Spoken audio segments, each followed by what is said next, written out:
All right, this is problem 11-23. It's on page 645. A refrigerator uses R134A as the working fluid and operates on the ideal vapor compression refrigeration cycle, except for the compression process. The refrigerant enters the evaporator at 120 kilopascals with a quality of 30% and leaves the compressor at 60 degrees Celsius. If the compressor consumes 450 watts of power, determine the mass flow rate of the refrigerant, the condenser pressure, and the coefficient of performance of the refrigerator. All right, so there's a nice figure below this, and that's one of the reasons I chose it. Also, it sounds interesting to me that it's not quite the ideal vapor compression refrigeration cycle. All right, so let's see what we've got.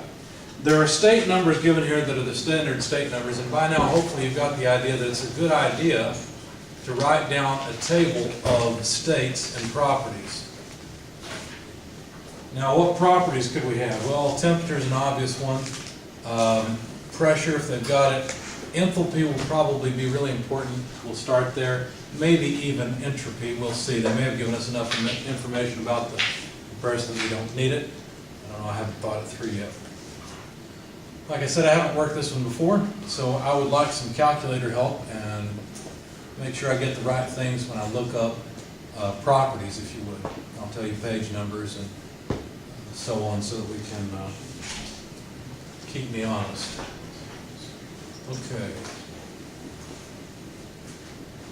Putting all the units in for the various properties.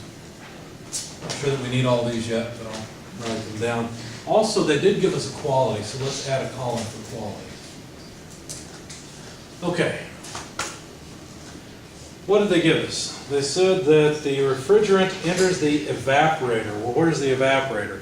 Well, that's state 4 to state 1, so that must be state 4 where it comes in at a pressure of 120 kilopascals.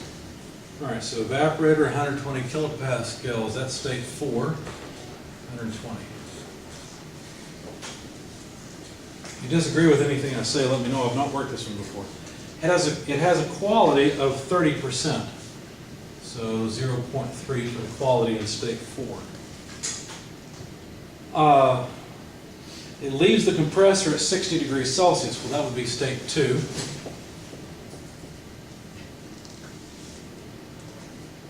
And let's see, what else? If the compressor consumes 450 watts of power,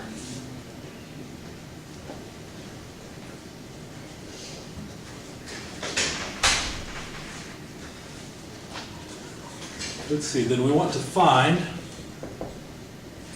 the mass flow rate of the refrigerant, the condenser pressure, and part C, the coefficient of performance of the refrigeration system. Now, the way we'll approach this is by just solving all the states like we usually do, and then see if we can answer all the questions they have. Okay. Oh, I guess I chose one with answers. Good. You can tell if I know what I'm doing or not. Okay. Now, they said that it uses an ideal vapor compression refrigeration cycle except for the compression process. So what that means to me is that everything except for stuff around the compressor should be the same as the normal cycle diagram. My guess is that the compressor is not isentropic. So if we draw a generic temperature versus entropy diagram for the vapor compression refrigeration process, it looks something like this. There's the throttling valve moving over to the entrance to the compressor, which is state 1, I think. Yeah, it's standard numbering. So state 1. So there's state 4 in the evaporator. Let's see. Yeah, so there's QN or QL. And they said that the compressor is not, it doesn't follow the standard cycle. The standard cycle would be an isentropic increase. Now my guess is that they're just making it non-isentropic up to state 2, and then coming down, let's see, through the, that's off, let me try again.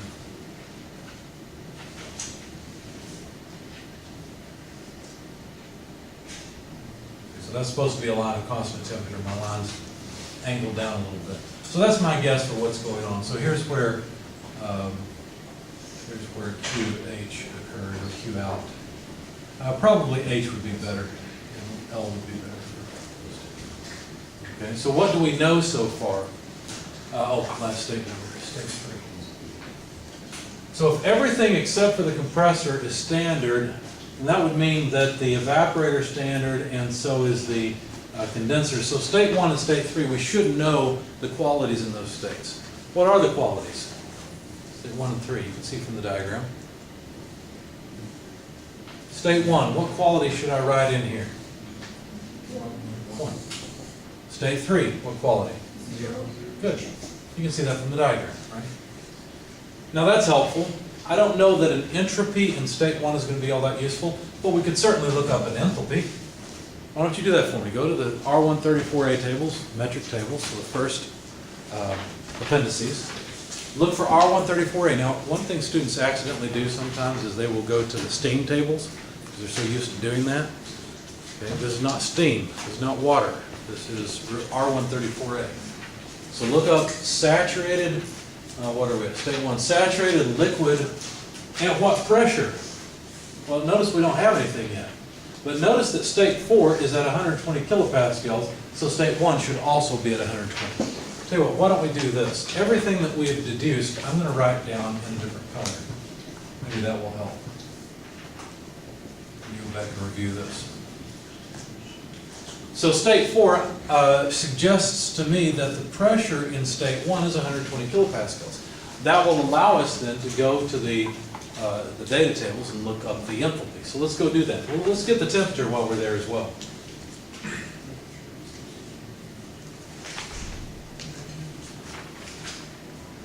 R134A saturated table is 120 kilopascals. Do they have a line for that? Yeah. Good, we don't have to interpret. 22.32 Celsius. Negative 22.32 Celsius. Guess I don't need degrees Celsius since I've got the column heading. How about the enthalpy? Because that's probably more what we need. 22.49. Now, which one did you read? HG or HF? Oh, wait. We need HG, right? I did the HF, Right. So we need HG because remember this is a saturated vapor.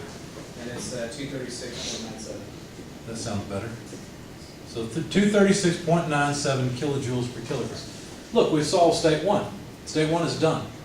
What could we do for state 3? I don't know that we can do anything. Let's see. State 3, it's not isentropic to state 4. What does relate state 3 to state 4? This is where, go back to the chapter where I had you look at the diagrams and write some information down around them. What was that, page 914, I think? No, 914 is in the appendix, isn't it? What's the page number for the cycle diagrams, just for the simple standard vapor compression refrigeration? 614, 615. Sorry? 614, 614, 615, thank you. Notice the TS diagram is not really helping us out here much. Look at the pH diagram. What's the relationship between states 3 and 4? The enthalpy is the same. So if we knew the enthalpy for state 3, we'd know the enthalpy for state 4. Well, why don't we go get the enthalpy for state 3? Well, we really can't. Could we get the enthalpy for state 4? Yes, we could. Okay. So how would we do that? Well, notice it's in the saturation region. So let's go back to that 120 kilopascal pressure in the saturated tables and look for the enthalpy. Well, how do we do it? Do you understand that there's some liquid and some vapor in state 4? Yeah, that's exactly what this plot tells us. Look, it's not on the saturated liquid line, not on the saturated vapor line. It's somewhere in between. So if we want the enthalpy in state 4, we will have to use the quality in state 4. In fact, the way we do that is HF plus X4 HFG. Remember that equation? All we're doing here is we're accounting for the enthalpy contribution from the liquid and the enthalpy contribution from the vapor. That's all we're doing. Okay, that's all this equation does. So give me HF again. Someone tried to read it off a minute ago. 22.49. Okay. We know the quality is 30%. How about HFG? 214.48.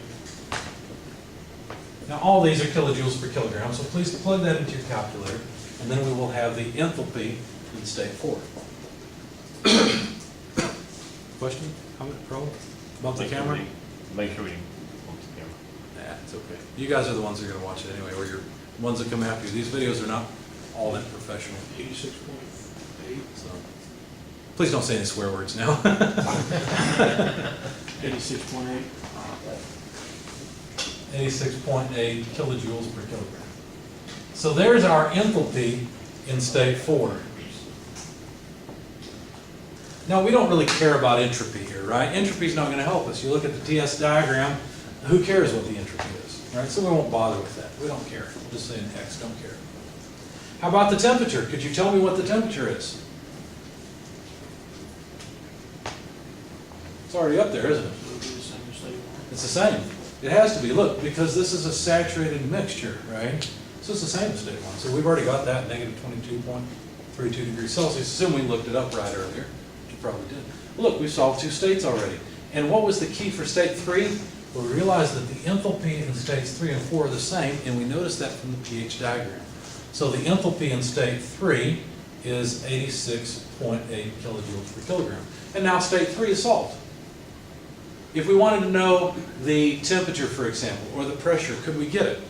Sure, all we need to do is look for an enthalpy of 86.8. Where would we look for that?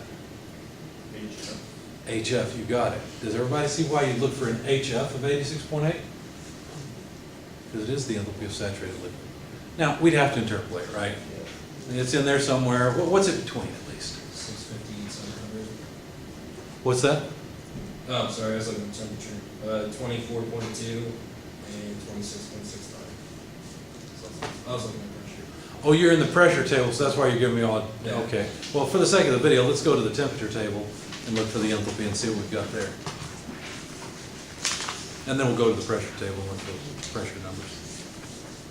So I'll just write down a range here for state 3 because we really don't care. But in the temperature table, 86.8 for HF is between what 2 temperatures? Negative 30 and negative 28. How much? And negative 30 and negative 28. So somewhere in that range. Now that doesn't make sense.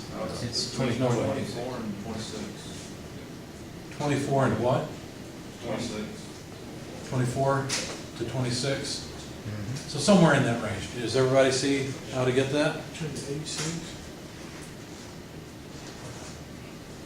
So we're looking for HF of 86.8. How did I know it was HF? The quality was 0. Okay. I just looked at the TS diagram, saw that's on the saturated liquid line, knew I was looking for a fluid property or saturated liquid property. Now, I don't care what the temperature is. It's not that important. But it'll be interesting a little bit later. In fact, your author gave us that the temperature in state 2 was 60 degrees. And state 3 then is somewhere between 24 and 26. So this is beginning to make some sense. How about the pressure? Go over to the pressure table and look for a saturated enthalpy, saturated liquid, of 86.8. What do you find there?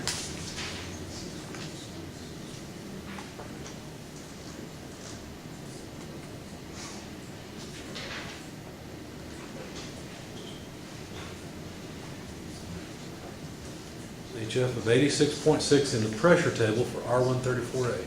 657. Okay.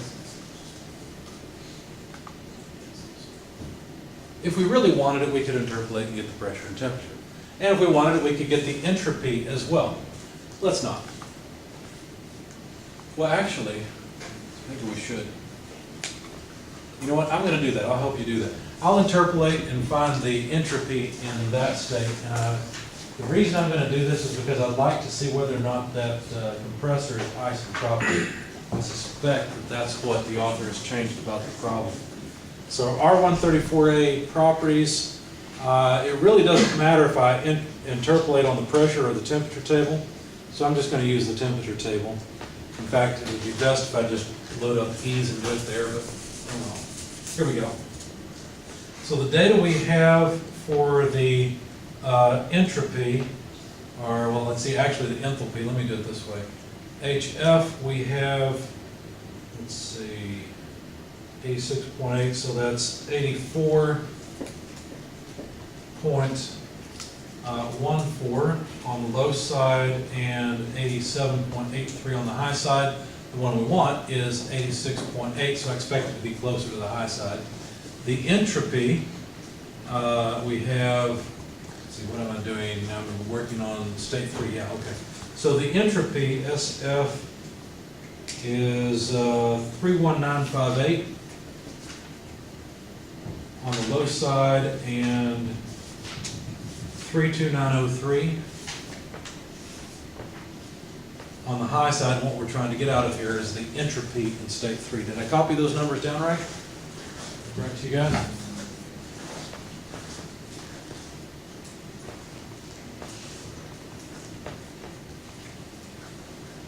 I'm known to make mistakes, so keep me honest. Where did you get 84.4? 84.14? Yeah, 1.4, That should be HF. I'm in the temperature table. It should be 82.14. No, I should be 84.98. I mixed 82.14 and 84.98, didn't I? So 84.98 is what I should have. Thank you. Any other mistakes? I'm not testing you. I didn't do that on purpose. Because that'll make mistakes. That's why I need your help. All right, I think this is correct. So let's calculate or interpolate the entropy in state 3. The way I would do it is as follows. I would take the difference in the enthalpy and the difference in the entropy and divide them by one another. So 0.31958 less 0.32903 gives me, well, divided by 87.83 less 84.98 gives me the slope or percentage. And now I can multiply that by the enthalpy change that I actually want, 86.8 less 84.98. And I'm running out of room on the video, so the last thing to do is add to that 0.31958. Okay, I just have the interpolation equation memorized. If you're wondering how I'm doing this, it's just similar triangles is all it is. Okay. So if you plug this into your calculator, please. So take the entropy difference over the enthalpy difference at the limits, times the entropy difference with the data point I'm using for interpolation, and then add the lower point of the entropy. And what do we get?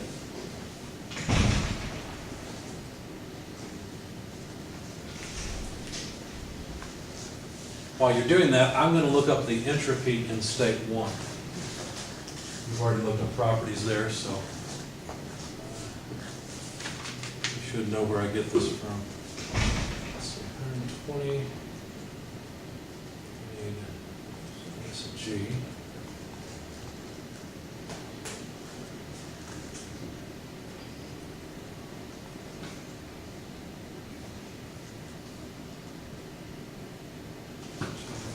Yeah, that's right.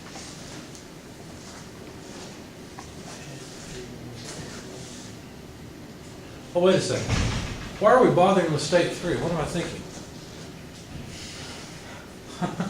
Well, let's go ahead and finish it off. Why are we bothering? State 3, I just said we don't care about the entropy in state 3 and 4, right? I was trying to get the entropy in state 1 and 2. Getting the entropy in state 1 is simple.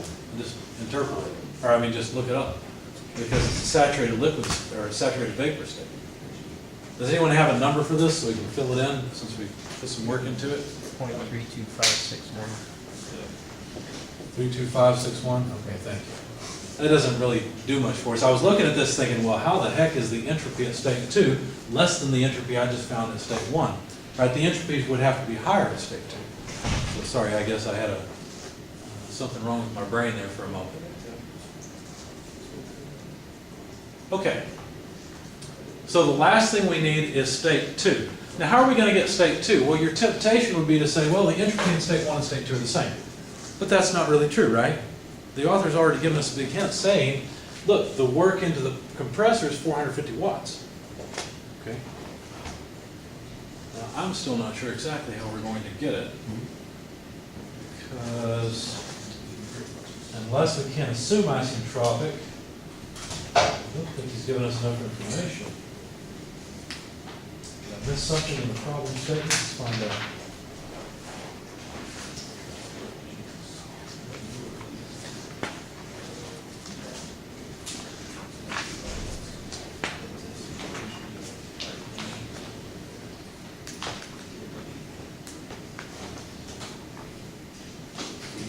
No.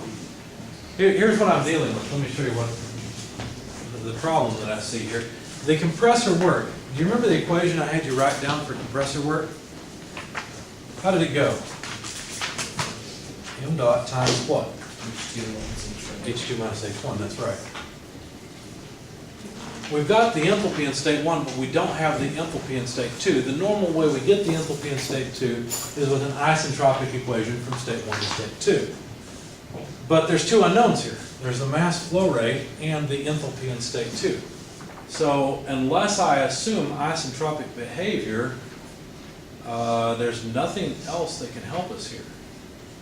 So let's go ahead and assume isentropic behavior and then find out if we get the same answer he's got. So if S1 is equal to S2, if not, I've done something wrong, I'll have to figure it out. I'm going to put a question mark there because I'm not sure that that's the way we're supposed to go. Well, then that would mean that the entropy, will switch to green now, so that I'll kind of taking a right-hand turn here, and I may decide to come back to this juncture. So 0.94779, I want to know what to get rid of. It may be wrong. This may be a wrong turn. If that were true, then I could find the entropy for state 2. That would be easy. I'll go to the superheated tables and look for a temperature of 60 degrees Celsius and an entropy of 0.94779. Now, unfortunately, I think we would have to interpolate in a way that we don't want to. I think it would be a double linear interpolation because we're going to have, probably won't have a nice pressure there to deal with. Let's find out. Superheated R134A, 60 degrees Celsius. Excuse me. Yes? How do you get 0.9477? What I'm doing here is making the assumption that the entropy in states 1 and 2 are equal. Okay. Okay, and like I said, I'm not sure that that's the right way to go. We'll find out here in a minute. Actually, no, it wouldn't be a double linear. It would be a single interpolation, so we can do this. All right, so at 60 degrees Celsius at a pressure of 0.06 megapascals, I see 1.24. That's way too high. Let's move over. Let's see, 0.2 megapascals, 60 degrees, still too high. Let's see. In fact, we know the pressure should be somewhere between 650 and 700. So let's just go flip the page. Let's see, 60. Well, even 0.7 megapascals is not enough. Now we're getting closer. I see a 0.99. There's a 9.8. Here's a 9.6 at 60 and a 9.3. Okay, so it looks like we're between 1.2 and 1.4 megapascals. Now, why the pressure would end up at state 3 lower, I'm not sure. But anyway, let's see. Actually, wait a second. Maybe that's the hint. Maybe the pressure... I know what I missed. Let's go away that I think the author wants us to go. What did I miss here? We would probably assume that the pressure in state 3 and 2 is the same, right? Because that's going through the, condenser? Okay. So actually, we would need the pressure in state 3, and that's the variable we'd have to interpolate instead of this one. So where did we come out on the 32561? Was that close to the upper limit? Well, here, I'll just write down the interpolation equation again. I got the pressure for 671.6. Oh, you already did that. Okay, thank you. So 671.6. Now that should be a red number because we're not taking our right-hand turn. 671.6. And then the pressure at state 2 should be 671.6 as well. So then that would give us, yeah, that would work because look what that would do. If we look up a pressure of, say, 600 to 700 kilopascals, or 0.6 to 0.7 megapascals, and you look at the entropies at 60 degrees, they are significantly higher than the 0.9447779. Do you see that? Look at page 930 and look at the entropy for 60 degrees Celsius in the two sections of the table for 0.6 megapascals and 0.7 megapascals. What entropies do you see there?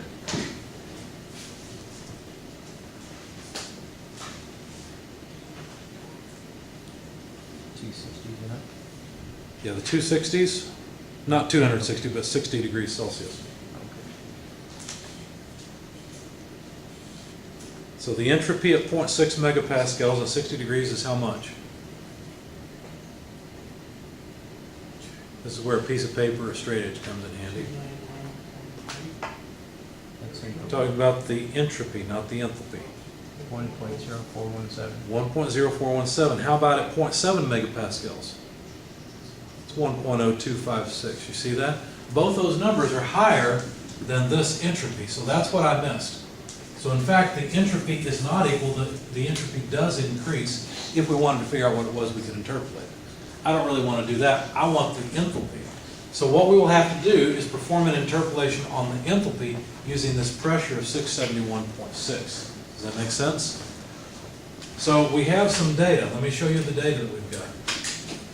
The data we've got is at a pressure of 600 kilopascals, which is the same thing as 0.6 megapascals, and 700 kilopascals. And then the pressure we're interested in is 671.6 kilopascals. The enthalpies at those two pressures, where I'm going to find these, I'm going to look up the enthalpy at 60 degrees Celsius under those two pressures. So if I go to 0.6 megapascals, 60 degrees, now that enthalpy you mentioned, Mr. Harvin, is of use. Okay? Now that 299.98 is a number that we need. Does everybody understand what I've done here? Okay, so if you understand what I've done, give me the enthalpy at 60 degrees, 700 kilopascals. 298.42. How much? 298.42. 298.42. Does everybody see where that came from? Okay, so now let's perform the interpolation. Hopefully we get this right this time. So now the enthalpy that I want here is the enthalpy in state 2. That's the one that's missing. So here's the equation. The enthalpy in state 2, I'm just going to calculate slope again. So since I want enthalpy, I'll put enthalpy on top. 299.98 less 298.42 divided by the change over here, 700 less 600. That gives me my slope. And then multiply by the difference in the controlling variable or the input, 671.6 less 600, plus the low side enthalpy, 299.98. Okay? So this should allow us to interpolate and calculate the enthalpy in state 2. If I had drawn the pH diagram on the board, it might have helped me. So you get 671.6. That was the pressure from the interpolation on state 3. And we know that the pressure in state 2 and 3 should be the same.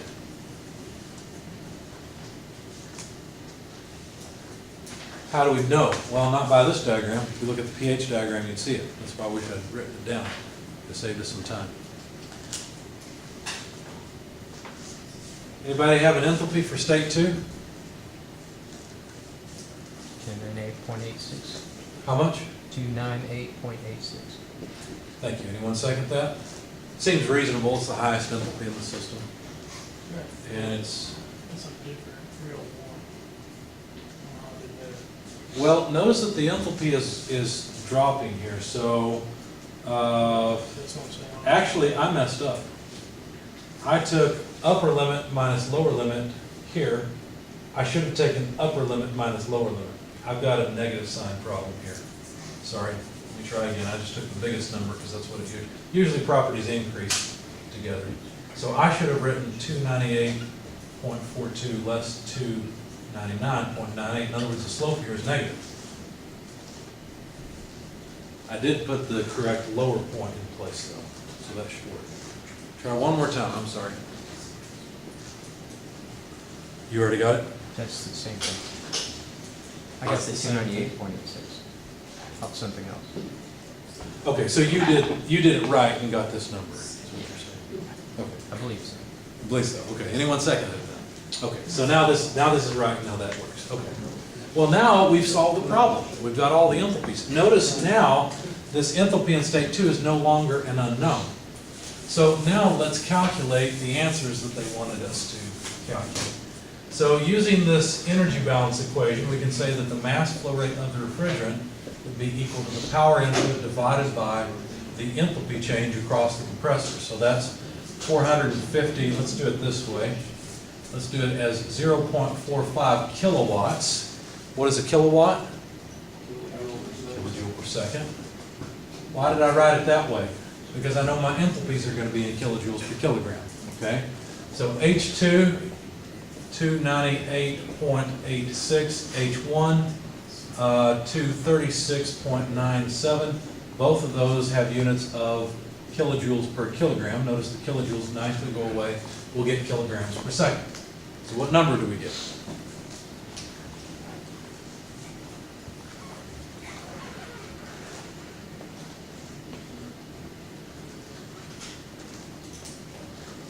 Zero zero seven,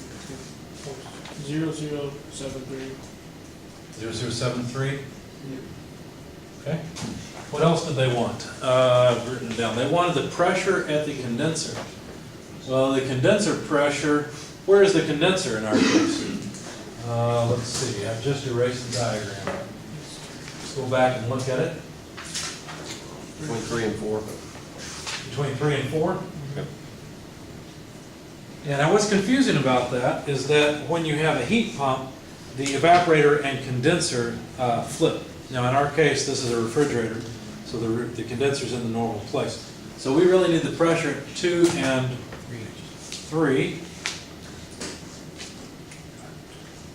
And we've got it, right? So that was one of the things we had to find along the way, was the condenser pressure.